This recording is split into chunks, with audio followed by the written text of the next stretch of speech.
శ్రోతలందరికీ నా నమస్కారం. కథా ప్రయాణానికి స్వాగతం. నేను మీ అనసూయ. ఈ శుక్రవారం నాటి మంచి కథతో మీ ముందుకొస్తున్నాను. కథ పేరేంటంటే ఫోటో లైఫ్. ఈ కథ ఆదివారం ఈనాడు అనుబంధ సంచికలో ప్రచురితమైంది. కథా రచయిత శ్రీ ఎస్వి సురేష్ గారు. కథ వివరాల్లోకి వెళ్లిపోదాం. స్రవంతికి ఉద్వేగంగా ఉంది. 3 ఏళ్లుగా తాను కోరుకుంటున్న సందర్భం ఇప్పుడు వచ్చినందుకు. తాను శిరీష కుటుంబాన్ని కలుసుకోబోతోంది. 4 రోజులు వారితో గడపబోతోంది. దీనికోసమే ప్రత్యేకంగా చెన్నై నుంచి హైదరాబాద్ కు బయలుదేరి వెళ్తోంది. ఇందుకోసం భర్త శరత్ ను ఎంతో బతిమలారి మరీ నచ్చ చెప్పుకోవాల్సి వచ్చింది. తాను తిరిగి వచ్చే వరకు ఆఫీసుకు సెలవు పెట్టి 2 పిల్లల బాధ్యతలను శరత్ ను చూసుకోమని అప్పగించింది. సాధారణంగా ఎక్కడికి వెళ్లినా అందరూ కలిసే వెళ్తుంటారు. కానీ ఈ ఒక్కసారి స్రవంతి తాను హైదరాబాద్ లో తన ఫ్రెండ్ శిరీషతో 4 రోజులు గడిపేందుకు వెళతాను అంటే శరత్ కాస్త అయిష్టంగానే ఒప్పుకున్నాడు. స్రవంతి, శిరీష 10 ఏళ్ల క్రితం ఇంజనీరింగ్ లో క్లాస్మేట్స్. బాగా క్లోజ్ గా ఉండేవారు.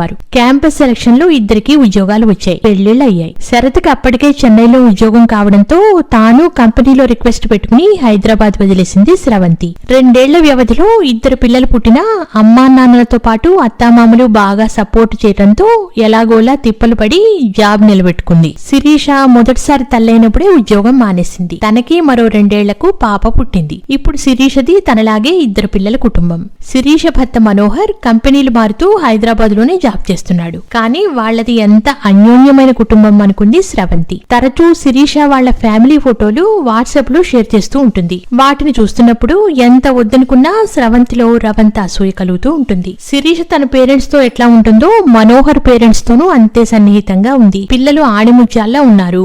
బాబుకు 5 ఏళ్లైతే పాపకు 3 ఏళ్లు.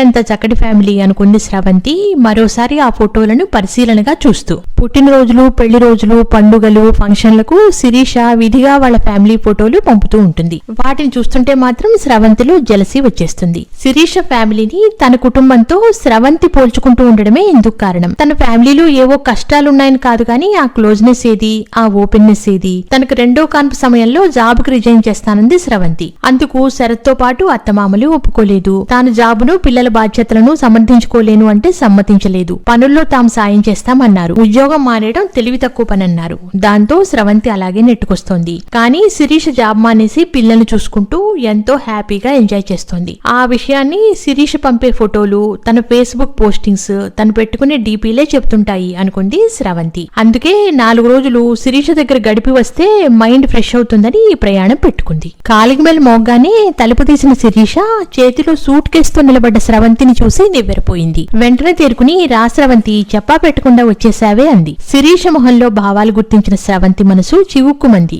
కానీ దాన్ని కనిపించనీయకుండా ఎప్పటి నుంచో చెప్తూ ఉన్నా కదే, ఏదో ఒకరోజు ఫోన్ కూడా చేయకుండా వచ్చేస్తానని అంది ముఖాన నవ్వు పులుముకుని. లోపలికి వెళుతూనే కనిపించిన మనోహర్ కి చెప్పింది శిరీష, నేను చెప్తుంటానే నా ఫ్రెండ్ స్రవంతి చెన్నై నుంచి వచ్చింది, 4 రోజులుండి వెళదామని. విషయం విన్న మనోహర్ మొహం ప్రసన్నంగా లేకపోవడాన్ని గమనించింది స్రవంతి. నైస్ అంటూ తన గదిలోకి వెళ్లిపోయాడు. ఈలోపు శిరీష కొడుకు చైతు, కూతురు దివ్య వచ్చారు. తనను చూస్తూనే బెదురుగా పారిపోతుంటే స్రవంతి ఇద్దరిని దగ్గరికి తీసుకోవాలని చూసింది కానీ వాళ్లు రాలేదు. స్రవంతికి తన పిల్లలు గుర్తుకొచ్చారు. కొత్త వాళ్ళు ఎవరు వచ్చినా నమస్తే పెట్టి కలిసిపోతారు. ముందు వాళ్లు ఇలాగే ఉన్నా నెమ్మదిగా తాను శరత్ అలవాటు చేశారు. స్రవంతికి కాఫీ ఇచ్చి పిల్లలకు పాలిచ్చేందుకు ప్రయత్నించింది శిరీష. కానీ చైతు తాగనని మొరాయించాడు. వాడికి ఒక్కటి తగిలించింది. దాంతో వాడు ఒక్కసారిగా ఏడుపు లంకించుకున్నాడు. స్రవంతి వారించబోయింది కానీ నీకు తెలియదే, వీడు రోజు ఇంతే, 4 తగిలిస్తే కానీ తాగడు అంది శిరీష్. కొడుకు ఏడుపుకు బయటకు వచ్చిన మనోహర్ ఏమిటి పొద్దునే గోలా అని విసుక్కున్నాడు. గోలాని విసుక్కోకపోతే వాడికి కాస్త పాలు పట్టించకూడదు అంది శిరీష మరింత చిరాగ్గా.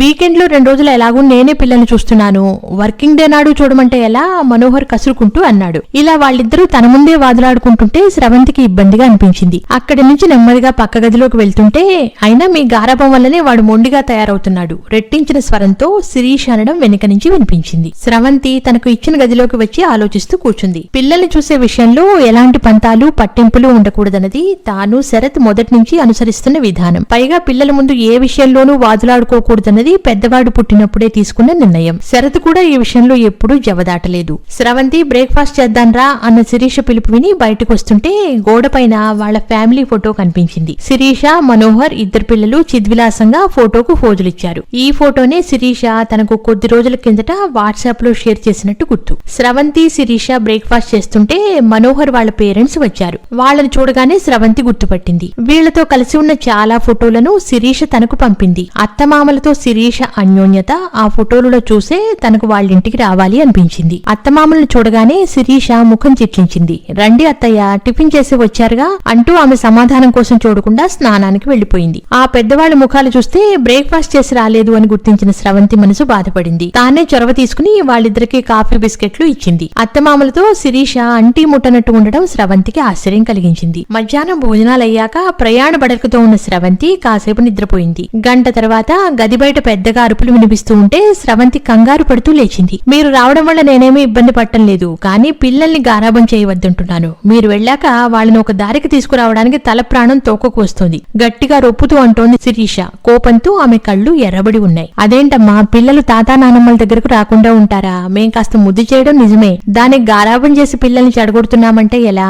శాంతంగా అన్నారు శిరీష అత్తగారు సులోచన. నేను కావాలని అంటున్నట్టు మాట్లాడుతున్నారేమిటి అంటూ శిరీష అత్తగారిపై కస్సున లేచింది. నేనేమీ అనడంలే శిరీష, పిల్లల దగ్గరకు తీస్తే పాడైపోతారని అనుకోకూడదు చెప్పారు సులోచన తన మనసులోని భావాన్ని వివరిస్తూ. గారాబం చేయవద్దంటుంటే ఏదేదో చెప్తారేంటి? మీ సలహాలు శుద్ధులు నాకు అవసరం లేదు. నా ఇంటికి వచ్చినప్పుడు నేను చెప్పినట్టు వినాలంతే. రోషంతో మాట జారింది శిరీష. ఎందుకమ్మా అంత మాట? నీ కష్టంగా ఉంటే మేము ఇప్పుడే వెళ్లిపోతాం, ఏదో పిల్లలపై ఆపేక్షతో వచ్చామన్నారు. అప్పటి వరకు మౌనంగా ఉన్న మామగారు.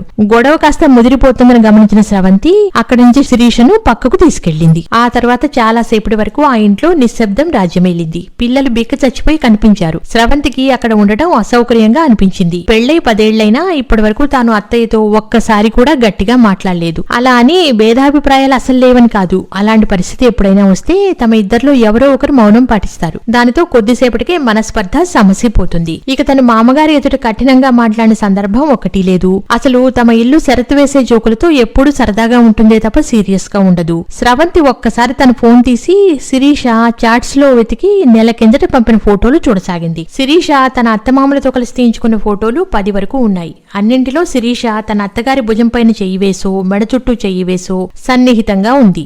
ఆ ఫోటోల ఆధారంగానే అయితే శిరీషకు ఉత్తమ కోడలిగా బెస్ట్ మదర్ గా అవార్డులు ఇవ్వవచ్చు. కానీ నిజ జీవితంలో, నిత్య జీవితంలో ఏం జరుగుతోందో స్రవంతి కళ్ళారా చూసింది. శరత్ గాని తన అత్తమామలు గాని ఫోటోలకు ఎప్పుడూ ప్రాధాన్యం ఇచ్చేవారు కారు. ఏ పండుగలప్పుడు తాను అడిగితే ఒప్పుకున్నా ఒక కండిషన్ స్రవంతి, ఈ ఫోటోలు మన మధ్యనే ఉండాలి, సోషల్ మీడియాలో వాడకు అని శరత్ సున్నితంగా హెచ్చరించేవాడు. స్రవంతిలో అప్పటి వరకు ఉన్న భ్రమలు తొలగిపోయాయి. ఒక్క క్షణం కూడా అక్కడ ఉండాలని అనిపించలేదు. ఏమిటే 4 రోజులు ఉందామని వచ్చి అప్పుడే బట్టలు సర్దుకుంటున్నావు అడిగింది శిరీష. నీ ఫోటోల్లోని జీవితం మా ఇంట్లో చూద్దువు గాని, నాతో పాటు చెన్నై రా శిరీష, 4 రోజుల నుండి వెళదువు గాని అంది స్రవంతి సూట్ కేసు మూస్తూ. విన్నారుగా ఫోటో లైఫ్ అనే ఈ ముచ్చటైన కథని.